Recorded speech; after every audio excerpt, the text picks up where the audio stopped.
আসসালামু আলাইকুম ওয়ারাহমাতুল্লাহ। ইয়াহিয়া ইবনে সালিহ রহমতুল্লাহ আলাইহি থেকে সাঈদ ইবন হারিস রহমতুল্লাহ আলাইহি বর্ণনা করেছেন, তিনি বলেন, আমরা জাবির ইবনে আবদুল্লাহ রাদিয়াল্লাহু তাআলা আনহুকে এক কাপড়ে সালাত আদায় করা সম্পর্কে জিজ্ঞাসা করেছিলাম। তিনি বলেন, আমি নবী সাল্লাল্লাহু আলাইহি ওয়াসাল্লামের সঙ্গে একবার সফরে বেরিয়েছিলাম। এক রাতে আমি কোনো প্রয়োজনে তার কাছে গেলাম। দেখলাম তিনি সালাত আদায় করছেন। তখন আমার শরীরে মাত্র একটা কাপড় ছিল।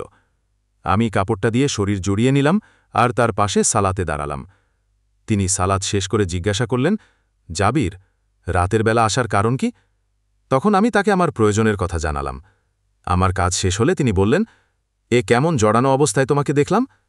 আমি বললাম, কাপড় একটাই ছিল, তাই এভাবে করেছি।